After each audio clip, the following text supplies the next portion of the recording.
Joni asks if she drank again after they broke up. Bonnie says no, even though she could barely stand on her own 2 feet. The man can't believe the answer since she reeks so strongly of alcohol. "Oh, come on," Bonnie excused herself, saying that she had only had a little alcohol that was in that little booger-like mini-bar. Joni incredulously replied that it didn't seem like a little. After all, there were 10 more cans than usual. Had she really drunk it all? Justifying herself, Bonnie pointed out that it was a little, and she wouldn't get intoxicated from that much. The principal remarked that she seemed quite drunk, and it would be better if she just went back to her room. Bonnie said there was no way she could sleep. No matter how much she tried, and no matter how much alcohol she put into herself, Johnny Moore looked at her with incomprehension. Looking at Bonnie ironically, the man remarked that she was the one who couldn't sleep. So what did he have to do with it? Or did she want Johnny to sing her a lullaby? Bonnie wondered why he was so nonchalant. He was the reason she hadn't slept well for the last 4 days and 3 nights.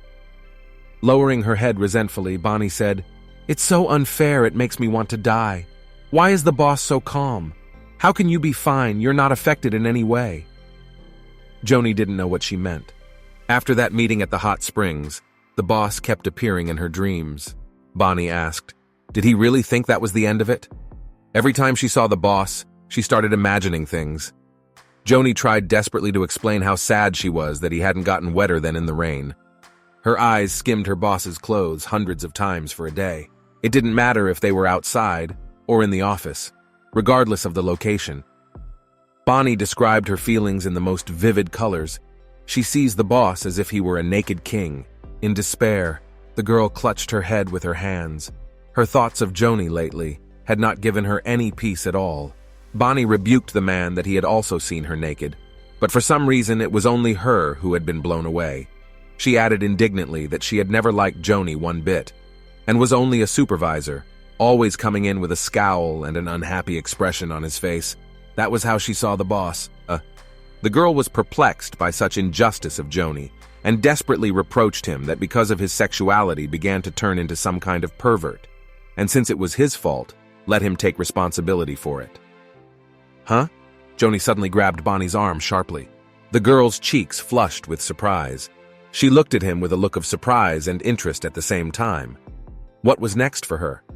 The boss led Bonnie into the room. The door slammed shut behind them and the hotel corridor became quiet and empty. Slamming the door shut, Joni pressed the girl against them, completely covering her feminine silhouette with his strong body. "What do I have to do for you?" he whispered, leaning down to her ear so that his lips touched lightly on her hair. Immediately adding, "What do I have to do to make things okay for you?" Bonnie knew exactly what she wanted right now. And those words were just driving her crazy. With an easy, smooth motion, she gently nuzzled his neck. "This is it," the girl whispered confidently, bringing her flaming face closer to Joni for a kiss. Closing her eyes, Bonnie touched her lips sensuously to his. Joni's hands touched her hair, pulling gently to make this kiss last longer. For a second, their lips parted. Joni asked, was that enough for her? He confidently looked directly into her shining eyes. Of course, it wasn't enough for Bonnie. All this time, she'd been going crazy imagining and wanting exactly him. And now was just the perfect opportunity to fulfill everything she had secretly dreamed of. Joni leaned in to kiss the girl again, and she, thinking that this chance might never come again, surrendered herself to his soft lips. Bonnie's hands slipped from the man's neck in a smooth, barely perceptible movement, slowly moving lower. The silhouette of his gorgeous body appeared in her mind again. The same one she had dreamed about a dozen times. The one she had thought about more than 100 times. It seemed like seconds separated Bonnie from what she wanted. Excitement made Bonnie's heart beat faster, but desire was stronger than prejudice. At last, her hands came down low enough that the girl could reach the waistband of Joni's robe. She was determined to untie it right now, thinking that no man on earth could stop now. Johnny pulled Bonnie's hand away, preventing her from doing what she intended.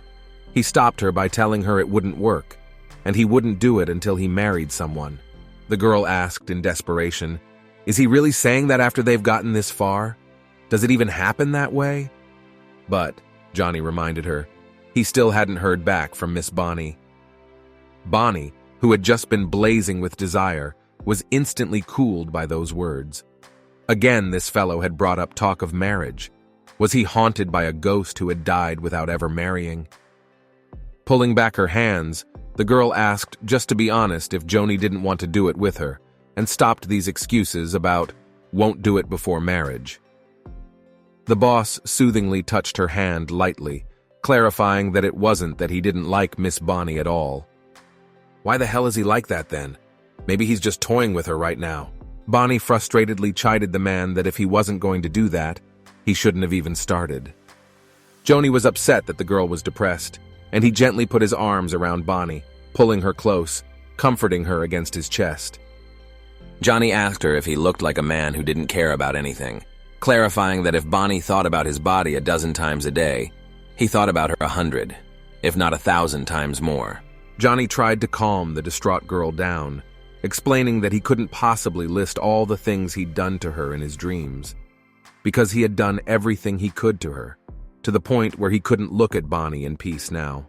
Joni wished the girl was completely his, and was holding on with all his might to keep his composure.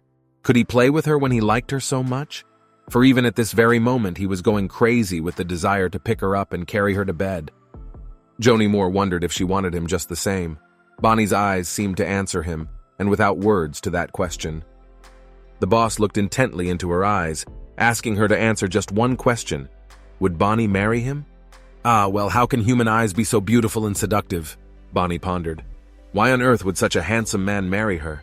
He has a great character, excellent abilities, and even a great body. He is the perfect model of a husband. On the other hand, he probably has a whole line of women to choose from. What if this man really is her destiny?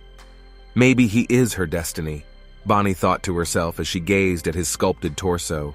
But not the kind of destiny that lasts only a short night, but the kind of destiny you can spend eternity with. From these thoughts, and the excitement that engulfed the girl, Bonnie's hands nervously rubbed the edges of her robe. Missing this opportunity would make her a complete fool. All right, let's visualize it. This marriage to the boss. The girl thought for a moment. Love alone wasn't enough for marriage. Their families would have to meet. Joni looked questioningly at Bonnie, trying to guess her thoughts. The girl continued her inner dialogue. Looking from his parents' side, would they have agreed to have their son marry someone like Bonnie? The experience of previous relationships drowned out the arguments of the heart. Digging into the past and weighing the pros and cons in her mind, Bonnie was tormented by one question. Could she marry? Her musings were interrupted by Joni's voice demanding an answer. The girl was sorry. No matter what she thought about it, it wouldn't work out. Bonnie had declared that she wasn't fit to be married, even if her boss Joni was. Dallas, Texas. On one floor of a high-rise office building, someone called out to Bonnie, who had returned from a business trip. It was Nelson, who raised his hand to cheerfully greet his coworker. After wishing her a good morning, Nelson asked Bonnie how her trip had gone. Bonnie replied that it had gone well. Nelson seemed overjoyed by his coworker's arrival. He was just glowing with happiness. The guy reported that he had heard that she and the boss were the only ones who had gone. Bonnie was very surprised to hear such awareness from Nelson, but he simply replied that he had learned it by accident from the manager. Nelson sympathetically commented that the girl must have had a hard time for 4 days since their boss is pretty cold. Not easy. Not easy for her because of her busy schedule, but not because of her boss in any way. Bonnie countered that on the contrary, he had been attentive to her throughout the trip, which touched her. Nelson didn't really believe her words. Looking at her suspiciously, he asked if something had happened behind their boss. What could have happened? It didn't sound very believable coming from Bonnie. After all, she knew she wasn't telling the truth. In her memories, Bonnie was transported back to the very moment she had turned Joni down. Then he wanted to know what the reason for her rejection was. Bonnie replied that he wouldn't understand her anyway, just as she couldn't understand him. Then she promised that she wouldn't bother him again, neither drunk nor sane. She found these words very hard to say at the time. Joni didn't understand the real reason for her refusal, nor why she asked him not to get so close to her. Bonnie was desperate and felt very strongly that she had to say, against her true wishes, something that could separate this desirable man from her forever. Johnny thought over her words. Anyone in her position would have dreamed of saying yes to him. What was the real reason for her decision? Thinking back on that night's conversation with Johnny, Bonnie blamed herself for forcibly trying to take on something she couldn't handle. Oh yes, and it was all because she'd been completely preoccupied with his looks. She and the boss were the wrong people for each other. She was afraid to try her luck again, and she didn't want to get her hopes up on anyone else right now. Nelson waved his hand in front of Bonnie's eyes, pulling her out of the painful hold of her memories. He asked what she was thinking so hard about. Did something really happen between her and her boss? Bonnie still denied it. Yeah, of course it didn't. Nelson gave her an incredulous look. He tried to bring Bonnie into the open by asking if he could ask his boss the same question, especially since he was just about to get here. Curious Nelson. Where had he gotten Bonnie's head? She was obviously nervous. Nelson understood perfectly well. He smiled at the girl's confusion. Aha, look at that. Something's happened, he said affirmatively, continuing to piss off the already tense and frightened Bonnie. At that moment, her eyes seemed to emit a foul language. Bonnie moved forward, speeding up her stride, leaving her overly curious colleague behind. Nelson realized he'd overdone it, and decided to smooth things over by talking about a sakura blossom he'd noticed on his way to work. Rambling along behind Bonnie, he talked enthusiastically about cherry blossoms and why he liked them among all the flowers. The boy remarked that the cherries must be in full bloom by this weekend. Bonnie answered him briefly, not even taking in the meaning of his words. Finally, Nelson overtook Bonnie, standing right in front of her. Bonnie looked questioningly at her coworker. I wonder what he wants already. Smiling, Nelson offered the girl to watch the cherry blossoms with him this weekend, if she had time. It was already dark outside. It was starting to rain. Bonnie glanced at the clock on her arm, noting to herself that work hours were finally over. Wow, it was already 8 o'clock. She hadn't been able to focus on anything since she got back from her business trip. Bonnie walked outside and was surprised that it was raining again. Oh, she hadn't brought an umbrella. She stood pensively for a while, putting her hand in the rain. This rain might cause the cherry blossoms to fall quickly.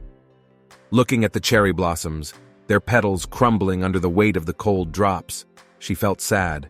The wet drops on Bonnie's hand brought back memories of that rainy day, like today. The last time it had rained, Boss had held an umbrella over her, and last night was the first time she didn't dream about him, and Bonnie doesn't see him naked anymore. It's a strange feeling. Had she finally gotten rid of it? Oh, what a relief. Sometimes thoughts are more tiring than any work. Bonnie waded slowly through the puddles. She was just about to walk away from the office building when suddenly she saw the silhouette of a man in the distance. He was holding an umbrella. It was like déjà vu, Bonnie. Bonnie just couldn't believe her eyes. She literally froze with surprise and surprise. Good night, my favorite. Wow, was that really her boss? What was he doing here at this late hour? It's exciting when the person you like shows up out of the blue. Bonnie started to ask him if he'd forgotten anything at the office. But the boss cut off the reminder of the girl's question and said that he had come to meet her. After that day, he couldn't stop thinking about Bonnie. He even said that he couldn't concentrate at work today because of that, adding that he couldn't sleep because he'd been thinking a lot and realized he'd been wrong. He had been in such a hurry to change Miss Bonnie's feelings that he had forgotten to say the most important thing. Johnny had forgotten to say that he loved her. The girl looked at him in anticipation with her deep, penetrating gaze. The boss admitted to Bonnie that she is the one he likes, but he has no experience in dating. Oh well, is that even possible for a man like Joni? The man began to apologize for hurting Bonnie's feelings, even if he did it unintentionally. There was no way he could give her up, the voice of his heart clouding his mind. Johnny finally realized that the girl had a negative opinion of marriage. Therefore, he assumed that Bonnie had a negative experience, or a difficult situation that she couldn't tell others about. The boss expressed concern that his words might have made Bonnie feel burdened. Lowering his gaze, the strong man now seemed so sensual. Never before had the girl seen him like this. Apologizing, he stepped closer to Bonnie. Looking intently into her eyes with his penetrating eyes, Johnny admitted that he was sorry, but he had no desire to leave her life. He knew, after all, that the girl was interested in him, even if only a little. Bonnie listened to this, afraid to believe what she was hearing, and couldn't utter a word. The boss corrected himself, clarifying that it would be more correct to say that the girl was not interested in him, but in his body. Bonnie cringed at that clarification. Oh yes, of course he was right. If Johnny decided to back off now, they would drift apart again. He reminded himself that he was new to the relationship, so his only option was to keep moving forward. With a confident look and straight in his eyes, he told Bonnie that she could do whatever she wanted, and if she wanted to so badly, let her avoid him. Wow, Bonnie couldn't take her eyes off him. Even with words, this man made her heart pound faster. It didn't matter how long it took, Johnny would try to endure it all. Some time had passed since that meeting outside the business center. Bonnie's mind kept flashing back to the picture of her boss confessing his love for her. He was saying that Bonnie was the one he liked. The girl wanted to keep replaying those words in her head. Bonnie hadn't given up hope that if he kept it up, one day he would get tired and raise the white flag. After calming herself with these thoughts, Bonnie, who was at her desk at the time, decided to start creating her morning report. At that very moment, the boss walks into the office with a young and beautiful girl. After introducing her as Rachel Parker, the boss informed her that this girl would be working with them starting today. He asked Rachel to introduce herself to the team members. After introducing herself again, the girl explained to everyone that she had been transferred from the Chinese branch to work in the planning team of the head office. Those present couldn't take their eyes off their newfound colleague. Wow, she was so beautiful. Bonnie couldn't help but notice it too. Rachel, standing next to her boss, made a promise in front of everyone that she would work hard to help the company and her team members. The two of them looked like a work of art. There were whispers in the office that they would look good together. That's true. Of course, Bonnie was stressed about it, but she couldn't disagree. In a few minutes, the clock strikes 12. It's lunchtime. The co-workers ask Bonnie if she's going to go to lunch. The girl agrees, replying that they can go and she will catch up with them soon. Almost everyone had already left for lunch while Bonnie continued to sit at her desk. And she had her reasons. Rachel's new co-worker's seat was right next to Bonnie's. It was her first day on the job, she wondered. Would she be eating lunch alone? With those thoughts in mind, Bonnie suggested that Rachel have lunch together in the cafeteria. The girl replied that she had no appetite and didn't want to have lunch. As she continued typing, Rachel assured Bonnie that everything was fine and to ignore her. Well, as long as she said so. Bonnie decided not to insist and went to catch up with her co-workers who had left for lunch.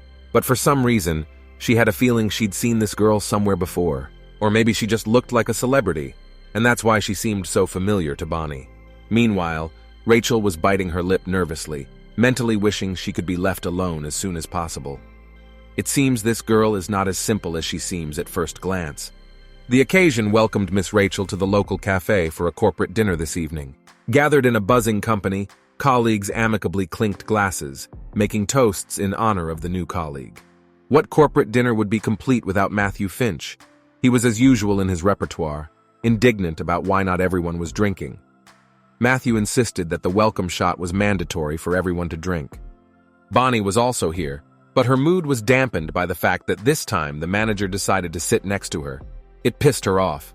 All eyes were on the new female employee. Someone asked if Miss Rachel had a young man. It was obvious that the girl was flattered by this amount of attention. Embarrassed, Rachel replied that she was still single. The men were especially surprised by this, not believing that such a beautiful girl could be single. But it was true, she hadn't had a boyfriend in a long time. The man's co-workers continued to shower attention on the new girl on the team, asking her what type of man would be perfect for her. Rachel explained that she liked mature men who were ready for family life. Some have already gotten excited, asking, "Oh, so I'm right for you? Women who are looking for family men usually marry quickly. Are you like that, Miss Rachel?" Taking a sip of beer, Rachel added that she wants to start a happy family with someone she loves.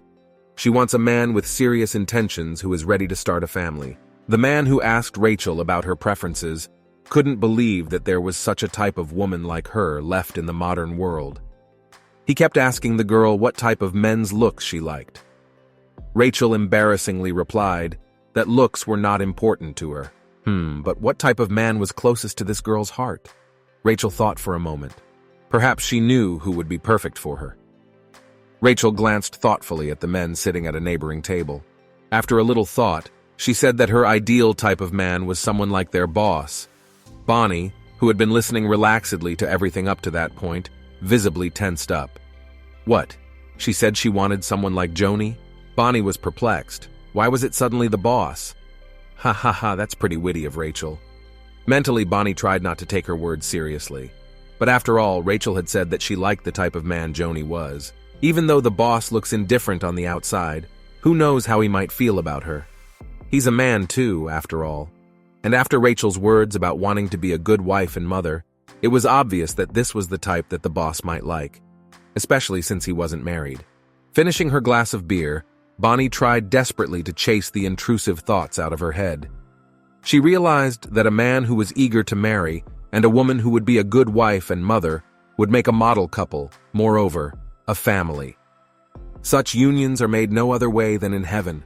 Pictures of the perfect couple flashed through Bonnie's mind, keeping her on her toes. Meanwhile, Matthew was glad that he had found such a wonderful drinking companion in the person of Bonnie, sitting at that table, and he offered the girl another drink. Bonnie, beginning to stutter, rejected the manager's dubious proposal, saying that if she drank even a little more, she would definitely be drunk. Matthew snidely remarked that she drank alcohol just to get drunk. The drunken manager insisted that Bonnie drink, urging her on with his insistent exclamations. At that moment, the boss approached their table. "How would you like to have a drink with me?" he asked, looking disdainfully at a drunk and disheveled Matthew. Startled by his boss's sudden appearance, Matthew immediately began to make excuses. He voiced his conclusion that there was no need to force someone to drink if they didn't want to. Not everyone wants to be like Matthew's manager after all. Taking a seat at the table next to Matthew, the boss informed him that he would drink the rest of his drinks with him. The manager looked very confused. Matthew avoided the boss at every company dinner because he was uncomfortable with him. And now he seemed to be in an impasse. The director's sudden appearance had disrupted all his plans, making him even thirsty.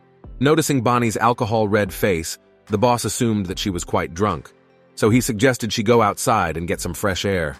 Oh yes, Bonnie could use some fresh air. Meanwhile, it was late evening outside.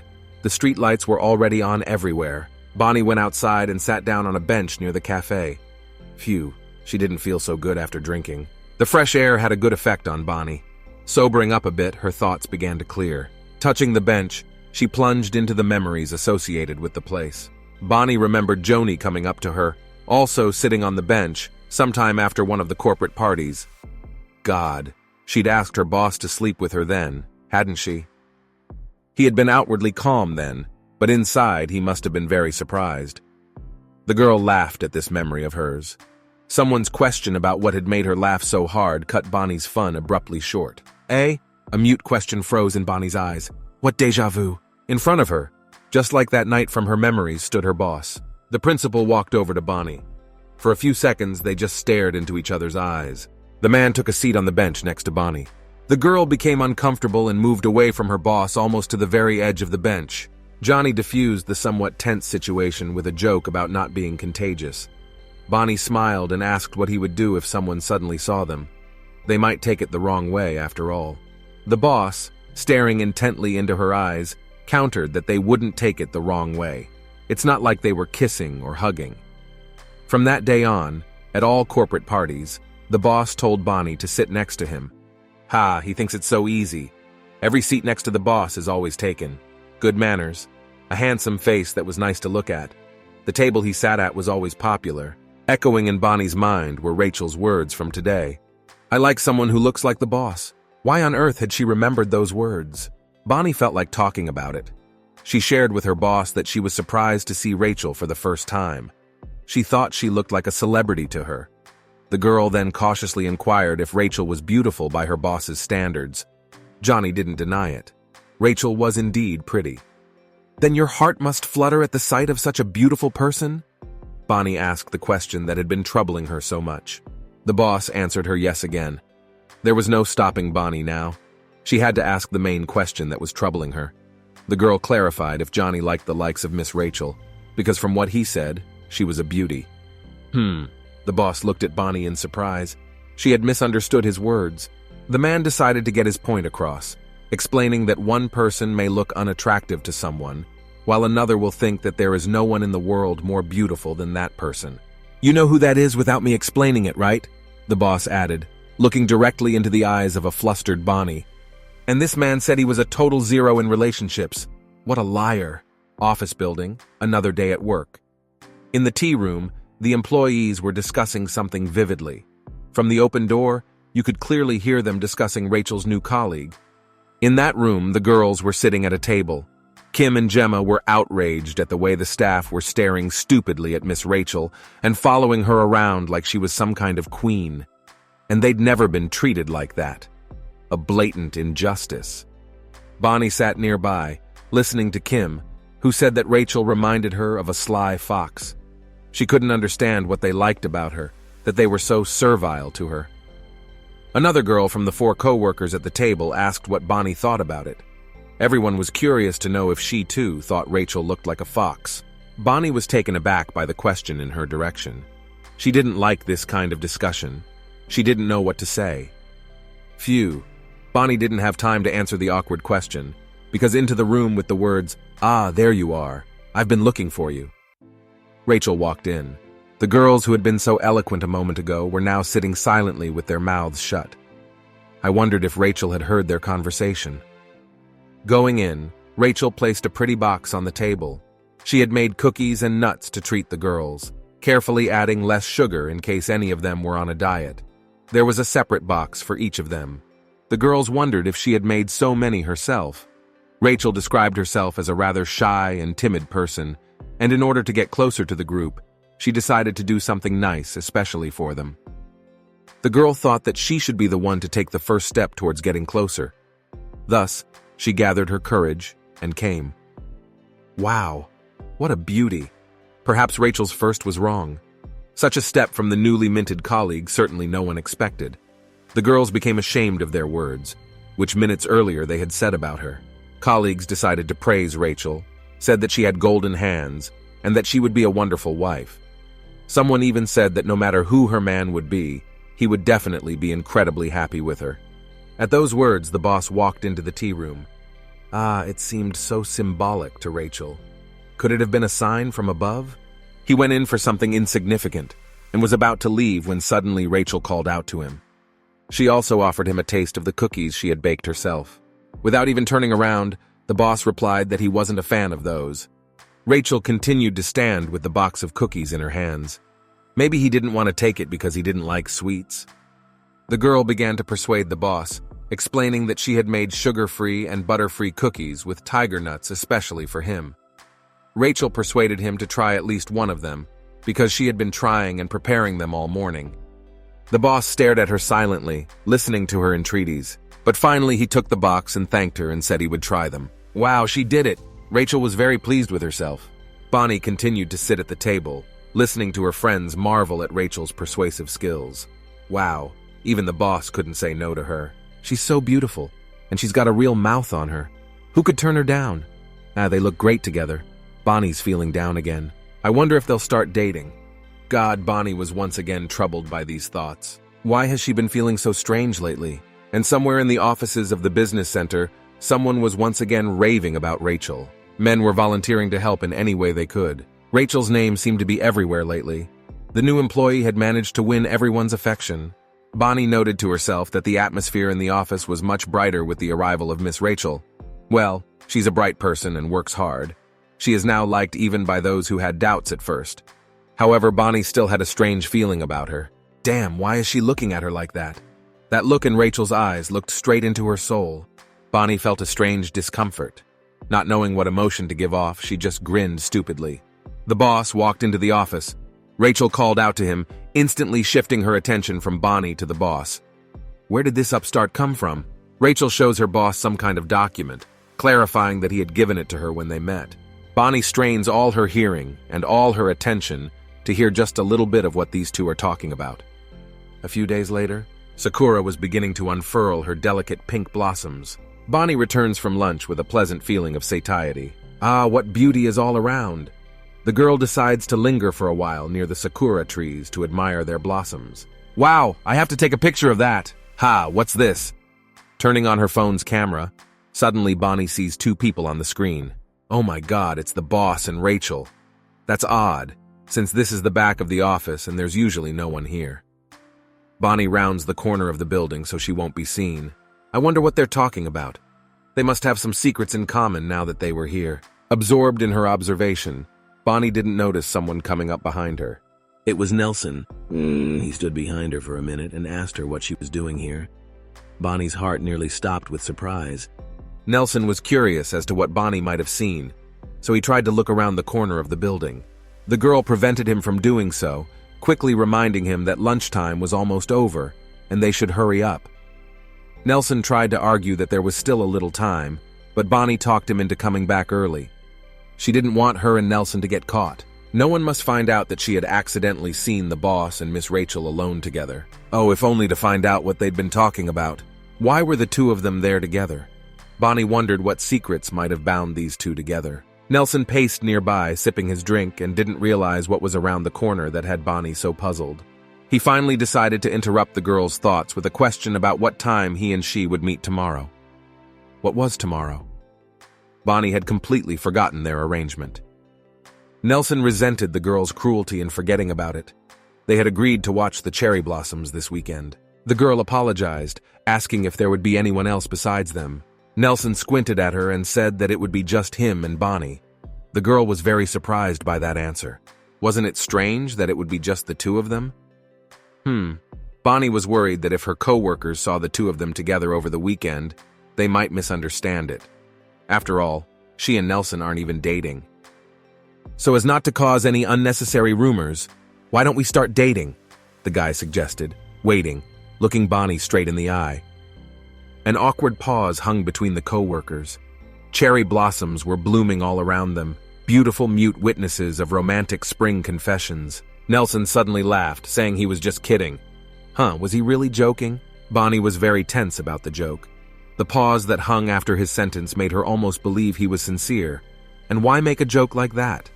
Nelson smilingly justified that he just wanted to see the reaction. The guy decided to diffuse the situation a little and suggested that Bonnie invite their co-workers as well, if she didn't want to go alone. Then she'd definitely say yes. Well, a promise is a promise. The afternoon was almost over, but Miss Rachel had not yet returned. The thought of it was keeping Bonnie from concentrating on her work. Was she really going to tell him she loved him? But surely the boss would say no, right? He had only recently confessed his feelings for Bonnie. Rachel's words at the corporate event about having a family with a man she would love and needing a man who was serious about starting a family kept coming out of her head. No, Bonnie couldn't be sure that her boss would turn Rachel down. Even if she did like him, Bonnie has no right to think that. After all, she and Joni aren't in a relationship. Her musings were interrupted by the clacking of heels. Rachel walked in. Holding a drink in her hand, she walked to her workplace, literally glowing with happiness. This surprised Bonnie, while also striking a nerve. She asked if something good had happened to Miss Rachel that the girl was so radiant. Rachel answered yes, looking at Bonnie enigmatically. Interest mixed with anxiety made Bonnie clarify what had happened. Oh, it's private, I can't tell you. BTW. With those words, Rachel held out her drink to Bonnie. Rachel offered her the coffee her boss had bought her. But she doesn't like coffee, so she decided to treat Bonnie to it. God, it's her favorite coffee, an iced mocha with whipped cream. Oh, why does everything feel so tight inside? It was evening, and the city was already darkening. The high-rise buildings glittered with the light of their on-off windows. The time had already passed 8 o'clock. Bonnie stretched tiredly, straightening her back that was tired from the day. Deja vu? The girl was working a lot of overtime these days. You haven't left yet? The boss, who had suddenly appeared out of nowhere, startled the girl half to death with that question.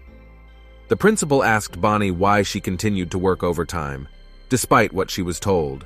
He gave her a stern look, threatening the girl not to make him look like a bad boss. Joni leaned over her, perplexed as to why she was working so hard when she had a few days to do the job. Oh, maybe she was planning to go on vacation. Bonnie looked embarrassed, explaining that she just wanted to get the work done ahead of time. The boss closed the work program tabs on Bonnie's computer.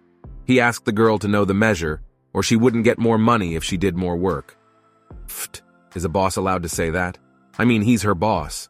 But the principal said he wasn't kidding. From that day on, Bonnie was forbidden to work overtime. The girl looked at the smiling boss, mentally noting that he smiled the same way at Rachel. The man noticed Bonnie's stare and asked if she wanted to say something to him. No, Bonnie didn't. Oh, it was getting so late. The boss asked that she wrap up and he would drive her home. And so, they're in Johnny's car. Thinking about how much time had passed since the trip to Singapore, Bonnie's gaze fell on the keychain hanging on the rearview mirror. Ha ha ha, a dog's head, really? Bonnie assessed the keychain with a detective-like gaze. What's that hanging from the mirror? That kind of thing wasn't the boss's style. The girl couldn't believe he could buy such a thing himself. It looks handmade, maybe a gift from someone else. The boss has been working overtime lately. I don't think it would have been given by an office staff member. Maybe it was a gift from Rachel. If it is, then why wouldn't he tell her about it? But the boss's confession doesn't obligate him to tell her everything, does it? Bonnie worried whether she had the right to tell him anything at all, if suddenly his feelings had changed. The girl was tormented by the misunderstanding of what kind of relationship she and her boss had. Did he still love her? Johnny asked Bonnie what she was doing this weekend.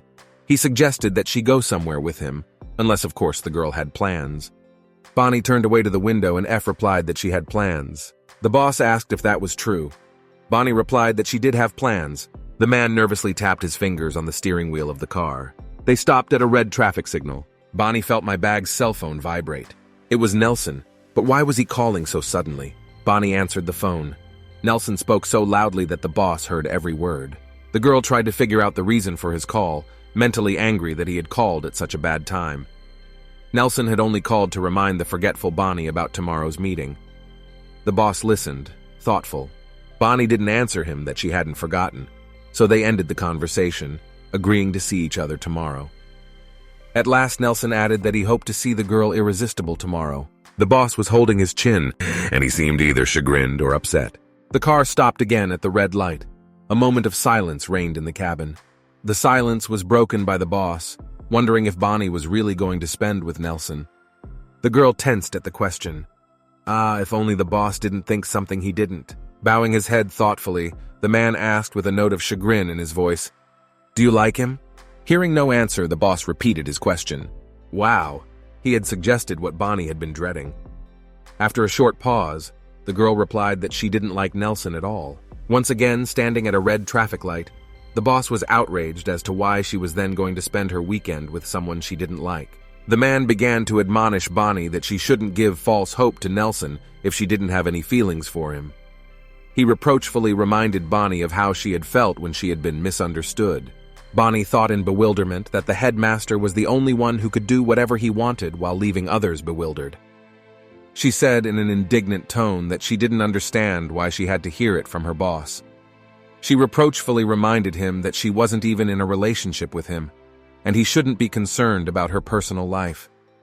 God, was she really able to say that to him?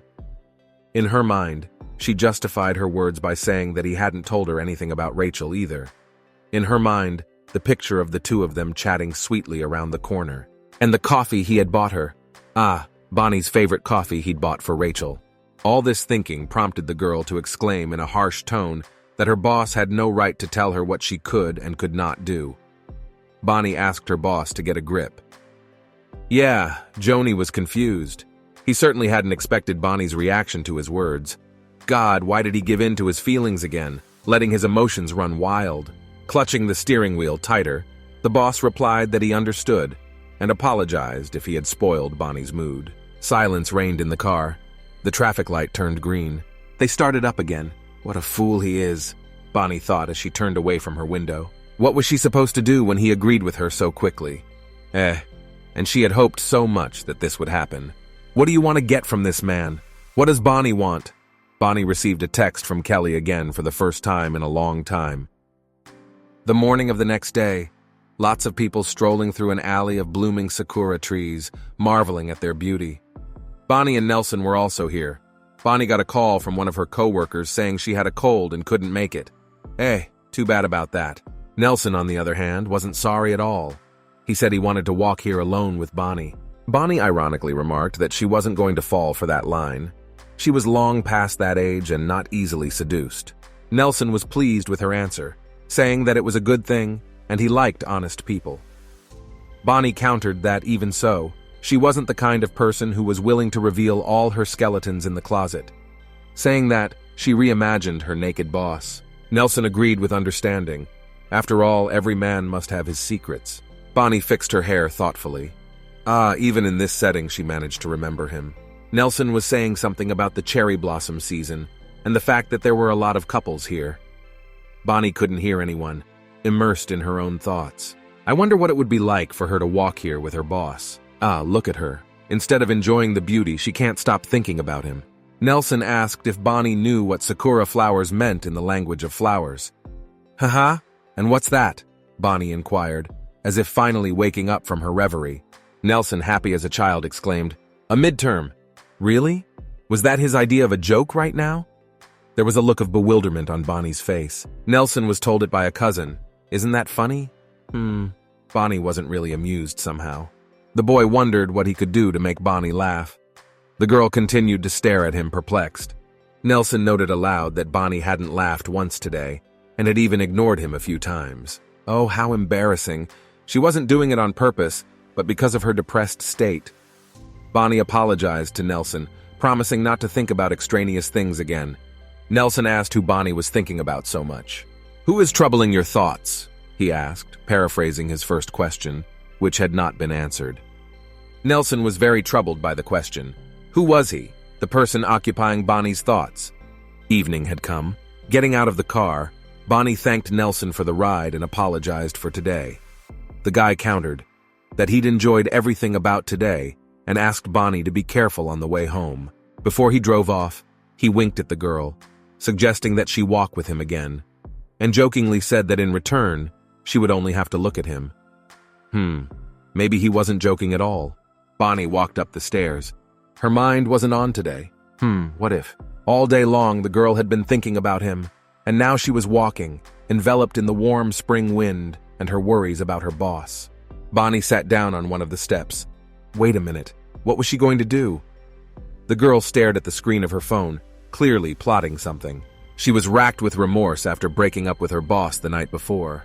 It's about time I gave up, she thought, flipping through the call list in the phone book. Ah, no, not again. Bonnie's finger accidentally touched the boss's phone number. The call went through. Reset! Reset! Bonnie frantically tried to deflect the dialed number. Her excitement was making it hard to do so. It was too late. The boss picked up the phone, saying, "Speaking." God, what should he say? Confused, Bonnie found nothing better than to simply say, "Hello, boss. It's me." He replied that he knew. Bonnie wondered what he was doing now. The boss was driving. The girl confusedly apologized, saying that in that case she wouldn't distract him. The boss reassured her that everything was fine, asking what was wrong. "Nothing. I just called on my way home," Bonnie replied, embarrassed. God, Bonnie never thought she'd be so chatty. She seemed pathetic to herself. But the desire to hear his voice was the strongest thing right now. So Bonnie asked where he was going now. At the same time, she thought about how nice it would be to admire the cherry blossoms with him today. And yet, she was still bothered by what had happened yesterday.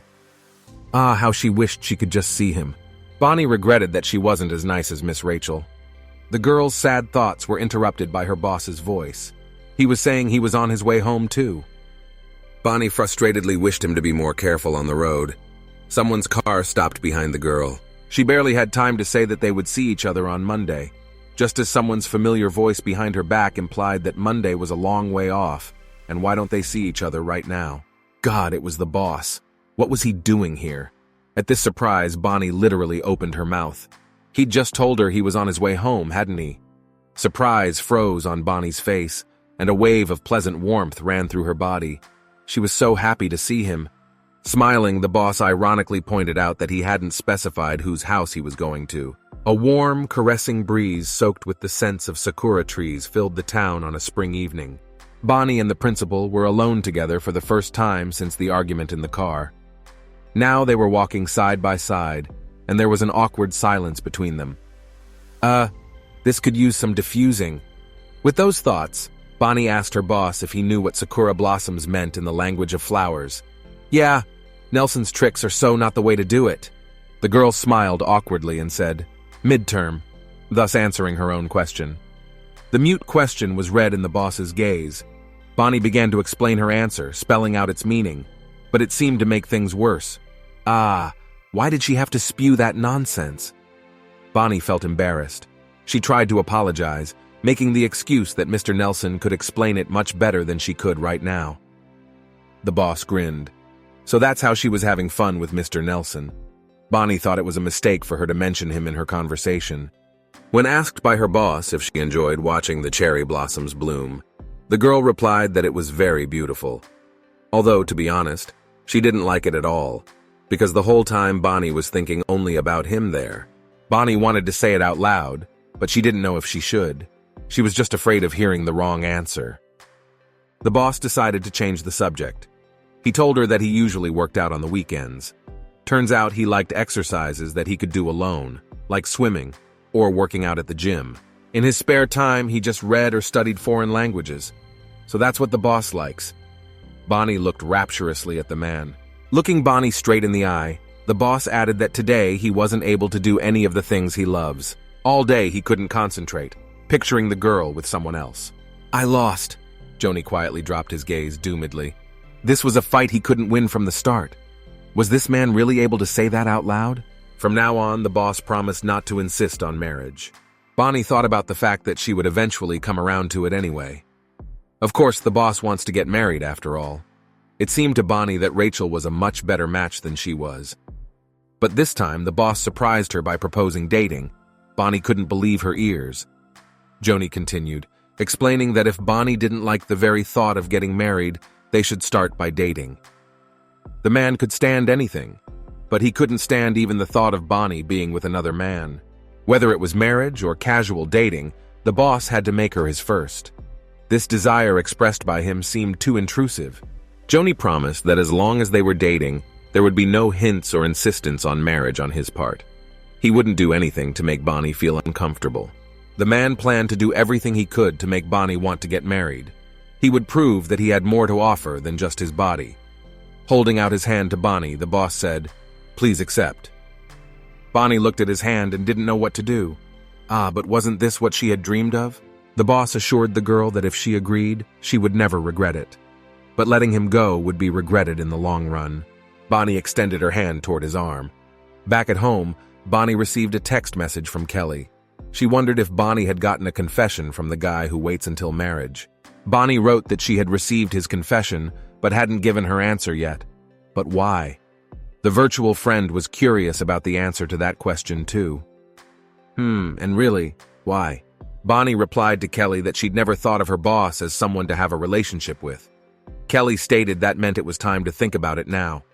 Could she be right? He is a handsome and talented man, plus he has a good body. So why was Bonnie so hesitant? Kelly tried to reach Bonnie with messages. Bonnie was plagued by doubts. She expressed to her friend her concerns that her boss eventually wants to get married, and she doesn't want the relationship to end with a wedding. Their desires are at odds with each other from the beginning. Besides, Joni is her boss. In a message to Kelly, Bonnie quipped that if their relationship ends in a bad way, they are unlikely to be comfortable working together any further. Kelly asked her girlfriend why make things so complicated, and what's so important about values and working relationships. She just needed to think about whether or not this was a good person. Bonnie suddenly remembered the moment when he had reached out to her. At the time, she had seemed ready to give him her consent, but then she suddenly changed her mind. Despite her boss's assurances that everything was all right, she still felt burdened. Pulling her hand away, Bonnie said she didn't want to give him false hope. "Will 6 months be enough?" the boss suddenly blurted out, looking at Bonnie. "What does he mean by that?" Bonnie looked at him curiously. Boss explained that if she didn't want to see him, or Bonnie didn't have thoughts of marriage in 6 months, then they could just break up. He didn't demand an answer from her right away. Kelly supported the girl with her messages. She wished Bonnie to find happiness by meeting a good man. Whatever path Bonnie chose, it would depend on herself. Kelly advised her to go for what her heart wanted. A new workday arrived. Mealroom. Bonnie is sorting through her lunch trays. A notification pops up on her phone. I wonder who that could be. It's a text from the boss. He asks Bonnie what she's doing. Bonnie replies that she's just about to go to lunch, and wonders if the boss had lunch. The principal was going to lunch too. Seconds later, Bonnie gets another text asking if she's thought about his offer. God, this man has asked that question every day since the confession. Bonnie rebuked her boss for breaking his promise not to force her to answer, to which he countered that he was just reminding her not to forget how he felt. The boss wished Bonnie would enjoy her lunch while she thought about him. Such a shameless man. What can you take from him? The girl was already thinking of him all the time. Nelson entered the room. Nelson called out to Bonnie. She turned to him, chewing on something. Nelson asked the girl in surprise why she had a lunchbox. Bonnie replied that she was thinking of going on a diet. Oh, but there's one batat in there. Does that count as dieting? Bonnie asked if Nelson liked batatas. He joked that he was on one soda. Bonnie was a little annoyed by his jokes. Nelson admitted that he hadn't eaten lunch yet, and after taking the batat from Bonnie, he asked if she was lonely eating lunch like that. No, eating alone was much more pleasant for the girl. It was unusual only at first, but with time it became more comfortable. Now she could enjoy her lunch without worrying what others would think. Nelson expressed his thoughts that if she continued to do everything alone, her love cells might die, hinting that Bonnie should start dating. Mentally, Bonnie agreed with him. Nelson suddenly perked up and offered to introduce Bonnie to a great acquaintance of his. The girl declined. The guy disappointedly held out his phone to her to show her a photo, sighing that she was wasting her time turning down such a great candidate. No, I really shouldn't. Bonnie refused before she could even look at the phone screen. What was it? On the screen was a picture of Nelson himself. He continued to wave his phone in front of Bonnie's eyes. Nelson was bragging about how handsome, promising, and age-appropriate he was for Bonnie. The girl, still eating her lunch, asked him to stop joking. Maybe he should have picked a different photo? With those thoughts, Nelson said he wasn't kidding. Looking thoughtfully at Bonnie, he admitted that he liked the girl. She was taken aback by those words. Ever since he found out that Bonnie was the kind of person who wasn't interested in marriage, what was he talking about? Bonnie was speechless with shock. The guy was surprised that despite so many hints from his side, it took so long for the girl to realize that he liked her. Though, to be honest, it was even cute for him to watch. Without letting Bonnie recover from what she'd heard, Nelson stood up from the table, dumbfounding her again. I want to go out with you. And this isn't a joke. I really want to, the guy voiced in a voice full of determination. Then he added that she shouldn't feel obligated, and if things went wrong, they could break up at any time. Nelson was eloquent, describing all the advantages of their supposed union. Bonnie continued to listen in silence, still not believing that he wasn't joking. He didn't forget to emphasize that he and Bonnie seemed to him to be perfect for each other. Smiling, he asked the girl what she had to say to him on all this. Bonnie was returning home in a complete stupor and under the impression of her conversation with Nelson today. And since when did he start liking her? The girl got off the bus. Nelson treats everyone kindly. That's why Bonnie didn't think he treated her any differently. That's what she thought. To think that two men had confessed to her in a few days. What should Bonnie do? The words Nelson had said echoed in her head. After all, people like us don't dream of a distant future with the one we love. Yes, and people like that don't need anything from each other, and they can separate without unnecessary conflicts. Bonnie's soul was torn to pieces. On the one hand, the desire to be together with the one she liked. On the other, the lack of attachment and commitment. And what to do? The girl walked, on the way thinking that an easy relationship now could be the best option for a girl. After all, such a relationship has no marital restrictions and nothing would be a burden. At these thoughts, her phone rang. It was the boss. Accept or decline? Bonnie picked up the phone. The boss inquired if she was done with work. The girl replied that she had just gotten off the bus and was now on her way home, asking him the same counter-question. Hearing that the boss was also on his way home, Bonnie wished him a good rest. She was about to end the conversation, but suddenly the man said that he missed her. Even though they had only seen each other 3 days ago, he was having a hard time without Bonnie. After sharing his feelings, the boss asked how she felt. Bonnie responded with silence. The boss asked again, "Didn't you miss me?" The girl was happy to even just get a message from him, and right now they were talking.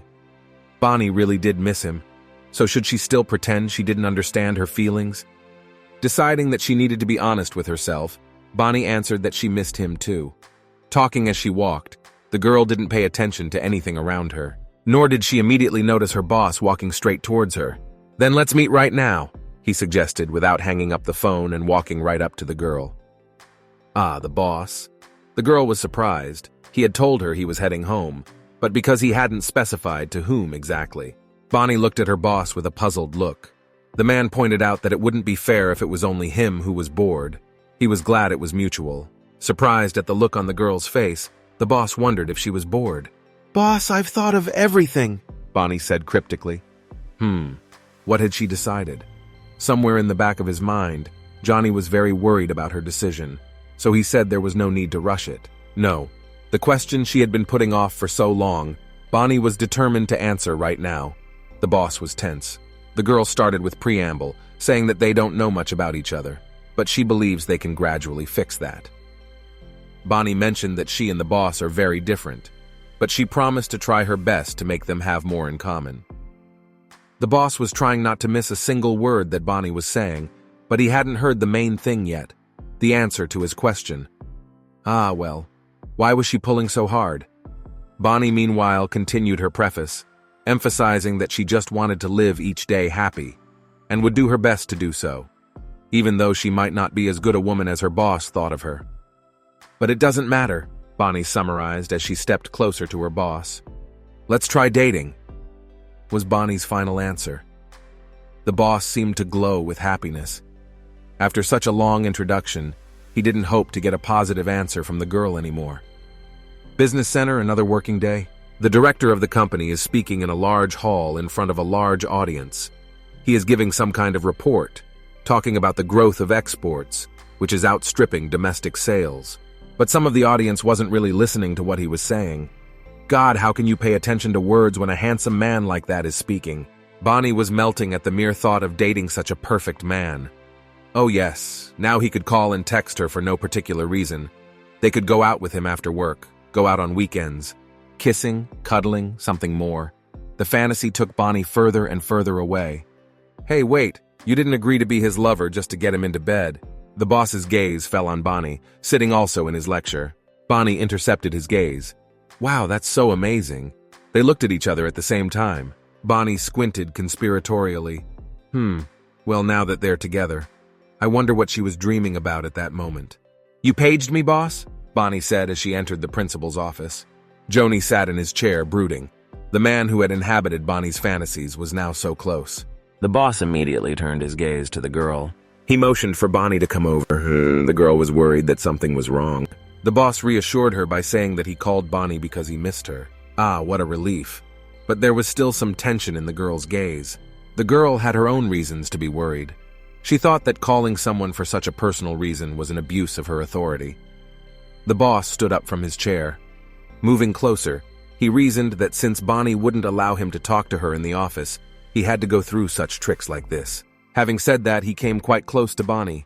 The boss wondered why the girl was keeping their relationship a secret from her co-workers, explaining that dating is not a sin, so there was no reason to hide it. But after all, for Bonnie, he is the boss. And if the colleagues find out about their relationship, they will probably start discussing it. The girl didn't want to feel uncomfortable with rumors about it. The boss had promised to draw a line between work and personal relationships, not doing any favors to Bonnie. However, she should have realized that it might look completely different in the eyes of her co-workers. Looking pleadingly at Joni, the girl asked to keep their relationship private for as long as possible. Well, since Bonnie doesn't want to, the boss won't insist. But still, the boss asked to let him know. If Bonnie suddenly decided to announce it, the girl expressed her gratitude for his understanding. Saying that words of thanks would not be enough, the boss took the girl firmly by the waist and pulled her to him. Those hands. How long Bonnie had longed to feel those touches again. Then, coming right up to the girl's face, he asked in a whisper why she should not express her gratitude through action. He slowly leaned down to her lips for a kiss. The girl felt an exciting warmth throughout her body. How gentle he could be, it turned out. But Bonnie couldn't enjoy this closeness to the fullest. She wondered if it was normal. After all, they were in his office. I guess this time the kiss was doomed. Rachel entered the principal's office. She wondered aloud at Bonnie's presence in the boss's office. The boss was sitting in his chair as if nothing had happened, Bonnie standing across from him. Phew, well, they didn't seem to give themselves away. Apologizing, Rachel said she had an urgent message for the boss. Bonnie headed for the exit, resenting in her heart why this Rachel had to come now. Heading for the door, Bonnie wasn't in much of a hurry to get out. She didn't want Rachel to be alone with her boss. Still, she consoled herself with the thought that they would talk about work. Bonnie mentally talked herself out of making things up. If only it were that easy. Walking back to her workplace from her boss, Bonnie struggled to keep her cool, but there was someone waiting for her there too. Bonnie tensed a little. Oh my God, Nelson was here too. What did he want with Bonnie right now? She immediately thought back to the day he'd decided to confess to her. Ah, what a bad time for him to show up. Why now? But maybe it was time to set the record straight. Standing next to the girl on the roof of their business center, Nelson wondered why Bonnie had called him here. Wasn't it to get dumped? He suggested jokingly. Nelson assumed that he was here to get an answer to his proposal. Bonnie seemed downcast. She didn't know where to begin. However, after a brief pause, the girl did make up her mind. Apologizing, Bonnie said that she had to turn him down. Nelson was shocked by the refusal. He had expected to get such a response, but he didn't think it would be so soon. Puzzled, he wondered if Bonnie had managed to find a boyfriend in the meantime. Ah, that's right. I wonder how he found out. Nelson just assumed, but as it turned out, hit the bullseye. However, he had no intention of giving up. Nelson remarked aloud that no matter who Bonnie's chosen one was, she was still against marriage after all, which meant there was a chance they'd break up. Well, all he had to do was wait for the opportune moment, and as soon as he found an opportunity, he would take it. The boy explained that he was a hopeless romantic and should not be thought of as a small affair. The evening came on. The boss's black car pulled up not far from Bonnie's house. Getting out of the car, Bonnie said she shouldn't have to give her a ride home every time. She was worried that the boss was tired too, after all. Johnny reassured her that he wasn't tired, and it wasn't hard for him. It's not like he's carrying her in his arms.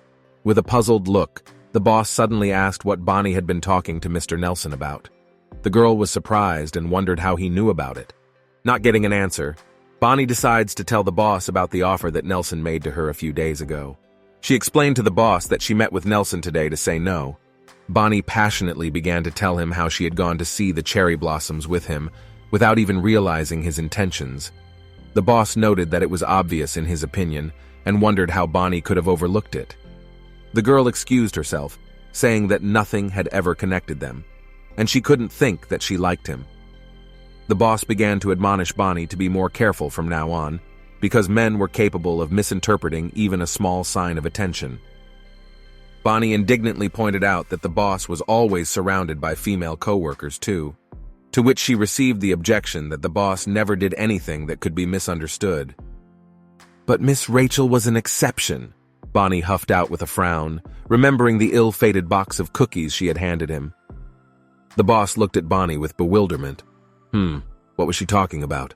The girl reminded him of how he had taken the cookies baked by Miss Rachel. Bonnie assumed he had liked it. The boss didn't deny accepting the gift, assuring Bonnie that he didn't like the cookies. Bonnie was unstoppable. She dared to admit that she'd seen her and Rachel outside the office building. However, the boss explained that it wasn't a private conversation, but about work. That was it, and he had an answer for all of it. There was one more thing that worried Bonnie. Why had he bought Rachel that coffee? It was Bonnie's favorite coffee, by the way. The boss stated that it was the first time he had heard of it. Bonnie looked at him incredulously. Only the boss had no reason to lie and reassured Bonnie that he wouldn't have deceived her. So then why had Rachel told her that? Business center, a new day at work. Something unusual is happening in the office where Bonnie worked. Today, the boss is treating everyone to coffee, explaining his gesture as a bonus from him for their hard work the last few days. The employees are happy about this surprise. After he leaves, everyone starts to discuss it vividly. What's gotten into the boss? He was against eating during work hours, wasn't he? Bonnie stood pondering. Why did he only buy mocha, she wondered. Oh, that's right. Bonnie remembered asking her boss why he bought Rachel's coffee but never bought hers. He must have remembered that. The girl enjoyed her favorite beverage with gusto. How nice that boss decided to please her in this way. Rachel was also in the office. What kind of mysterious person was she? She was just observing everything that was going on, and it was unclear from her facial expression neither what she was feeling nor what she was thinking. As she sat down at her desk, glancing at Rachel in passing, Bonnie wondered why she had lied to her. Her thoughts took her back to the moment when her boss had said he wouldn't lie to her. Ha ha ha. And that night Bonnie had remembered to even ask about the doggy keychain in her boss's car, when he had explained to her that it was a gift from her mom. Bonnie suspected the boss was involved with Rachel, so she questioned him about it. For some reason, the boss was amused by her suspicions. He asked her to tell him everything at once in the future, and not to keep it to herself if she had any such thoughts. It would help them avoid misunderstandings. If this is a common misunderstanding, could Bonnie have asked Rachel about it? No, how could she even ask that? On the other hand, she shouldn't really care about Rachel anymore. After all, Bonnie is now the boss's girlfriend. For now, all she has to think about is her relationship with Joni. There's another text from Kelly. She asks if Bonnie has made any progress. In the correspondence, Bonnie replies that they are dating, so she is okay with them taking things slow. To which Kelly objects, prodding the girl that now is not the time to procrastinate and she should start taking action. He's not like other men. He's going to wait until after the wedding and act as discreet as possible. Guys like that take a different approach to winning hearts. Wow, maybe Kelly could give Bonnie the right approach to her boss. I should write that down just in case. Local city park. It's beautiful spring weather outside. There are people walking around, and the sounds of sweet music coming from somewhere. Ah, what a wonderfully romantic atmosphere. Bonnie approached her boss, who was looking at his watch, looking for someone. The girl asked how long he had been waiting, explaining that he should have texted her as soon as he got there. After reassuring the girl that everything was fine, the boss said that he hadn't noticed how time had flown by. Wow, he looks very different in his off hours. The boss looked at Bonnie questioningly. She was so lightly dressed, even though it was April outside and still chilly. So Joni wondered if the girl was cold. Bonnie, meanwhile, was going over in her head Kelly's tips for seducing a man. And one of them was to wear sexy clothes.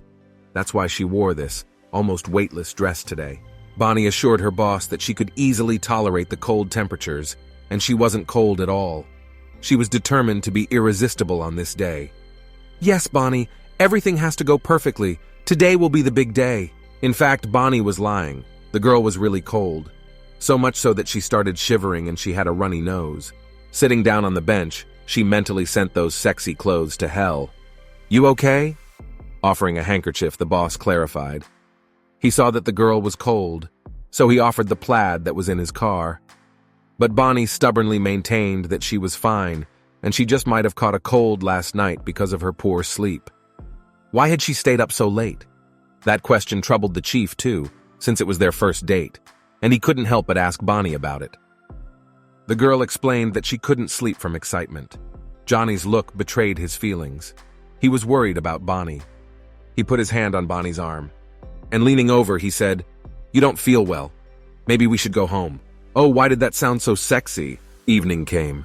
After walking the girl back to the house, the boss thanked her for today.